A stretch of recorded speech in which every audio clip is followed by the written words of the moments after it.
Acompanhe agora Momento Catequético, com o Cardeal Dom Paulo César Costa, arcebispo de Brasília. Amados e amadas de Deus, estamos vivendo a alegria pascal, estamos celebrando o domingo de Páscoa, domingo da ressurreição.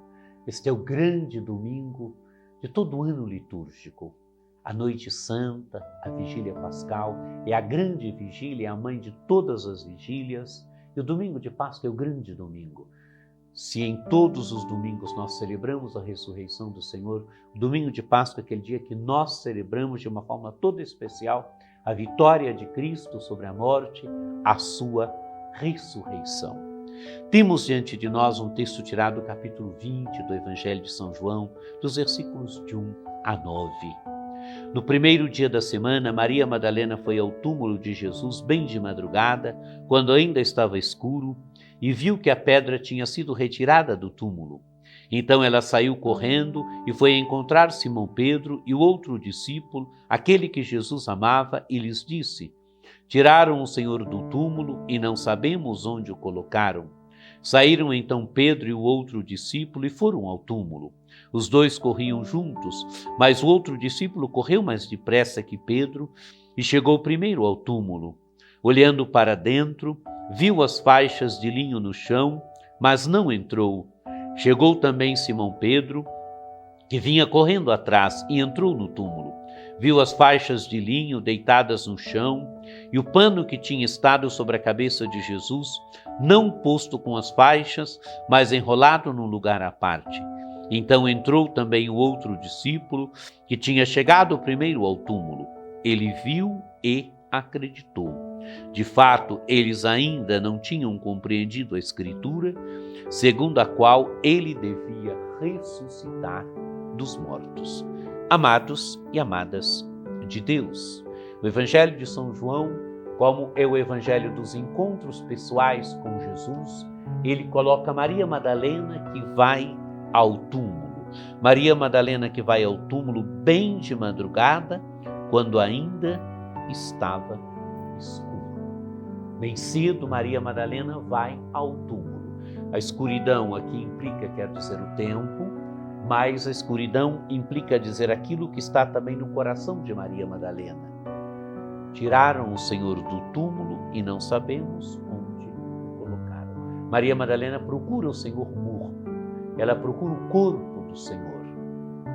Maria Madalena não tinha conseguido dar um passo ainda de que o Senhor estava ressuscitado, estava vivo. Por isso, quando ela encontra o túmulo vazio, ela vai correndo ao encontro de Simão Pedro e o outro discípulo, aquele que Jesus amava. A tradição diz que esse discípulo ao qual Jesus amava é o evangelista São João, é o discípulo São João. Então ela vai ao encontro desses dois discípulos. O que ela diz? Tiraram o Senhor do túmulo e não sabemos onde o colocaram. Maria Madalena está procurando o corpo do Senhor. Ela não deu passo ainda de que o Senhor está vivo, de que o Senhor está ressuscitado. Então esses dois discípulos vão correndo ao túmulo, mas o outro discípulo, correu mais depressa que Pedro e chegou primeiro ao túmulo. Ele chega, ele vê, mas ele não entra. Chega então Simão Pedro, que vinha correndo atrás, e entrou no túmulo. Viu as faixas de linho deitadas no chão e o pano que tinha estado sobre a cabeça de Jesus, não posto com as faixas, mas enrolado no lugar à parte. Simão Pedro entra, vê.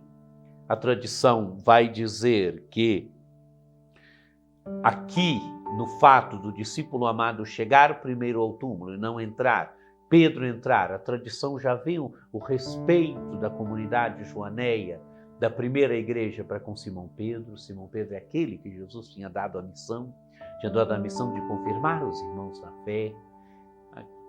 Simão Pedro é aquele que Jesus tinha colocado à frente da sua igreja. Então já o respeito da comunidade primitiva para com Simão Pedro. E agora entra também o discípulo amado. E o discípulo amado viu e acreditou. Ele viu o quê? Ele viu o mesmo que Pedro viu. Mas dele o Evangelho vai dizer que ele viu e acreditou. Então entrou também o outro discípulo que tinha chegado primeiro ao túmulo, ele viu e acreditou. Amados e amadas de Deus, o discípulo amado é aquele que tinha repousado a cabeça sobre o peito de Jesus na última ceia. O discípulo amado é aquele que foi amado por Jesus, mas amou também Jesus. É o homem que entrou no mistério de Cristo. O discípulo amado é aquele que, entrando no mistério de Cristo, os sinais lhe falam. Através dos sinais, ele lê algo mais. Através do túmulo vazio e dos panos, ele é conduzido à fé na ressurreição. Ele é conduzido a perceber que verdadeiramente o Senhor ressuscitou. É o homem ao qual os sinais lhe conduzem à experiência da fé. Ele viu e acreditou. E o Evangelho se conclui dizendo, de fato, eles ainda não tinham compreendido a Escritura, segundo a qual ele devia ressuscitar dos mortos. Quer dizer, segundo a qual Jesus devia ressuscitar dos mortos. Amados e amadas de Deus, este Evangelho nos convida a algo muito profundo.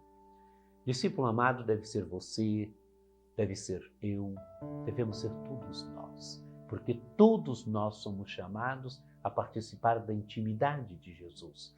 Intimidade de Jesus que vai se dando a nós na palavra, intimidade de Jesus que vai se dando a nós na Eucaristia, intimidade de Jesus que vai se dando a nós na oração, intimidade de Jesus que vai se dando a nós na vivência da comunidade, intimidade de Jesus que vai se dando a nós no encontro com o pobre, com o necessitado, intimidade com o Senhor, repousar o peito sobre o peito de Jesus, quer dizer, viver da intimidade de Jesus. Isso é o nosso caminho, esse é o caminho da fé.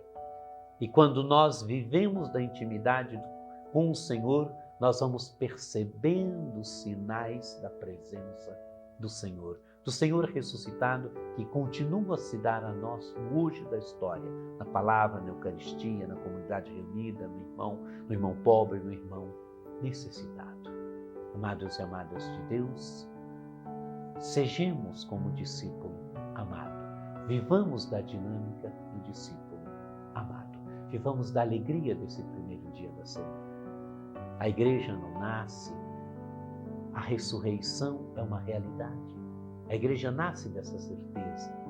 O cristianismo, a igreja, não nasce de um repropor Jesus Cristo, não. A igreja nasce de um fato novo. Ele está ressuscitado, ele está vivo. O túmulo está vazio, mas não basta só o túmulo vazio. Os discípulos encontraram o Senhor ressuscitado. As mulheres se encontraram com o Senhor ressuscitado. Ele apareceu para os discípulos, ele apareceu para as mulheres, ele apareceu para mais de 500 irmãos, como vai dizer São Paulo, ele apareceu para o próprio Paulo. A comunidade primitiva experimentou o Senhor ressuscitado e por isso viveu da força do Senhor ressuscitado, por isso viveu da presença do Senhor ressuscitado. Ontem eles, hoje nós. Deixemos com que a ressurreição de Cristo verdadeiramente inunde a nossa vida, deixemos com que a ressurreição de Cristo verdadeiramente nos traga esperança, nos traga vida nova, traga esperança para a história, traga esperança para a vida de cada um de nós. A ressurreição de Cristo é certeza para nós de que não é a morte que diz a última palavra na nossa vida, não são os problemas, não são as dificuldades que dizem a última palavra, mas é sim Cristo ressuscitado e vivo, que caminha conosco, que está presente no meio de nós, que é uma presença constante na nossa vida. Nós não cremos num Deus morto, mas nós cremos num Deus vivo, ressuscitado, que caminha conosco, que vai se dando a nós na vida do dia a dia, através da palavra, através da Eucaristia, através da oração, através do irmão necessitado, do irmão pobre.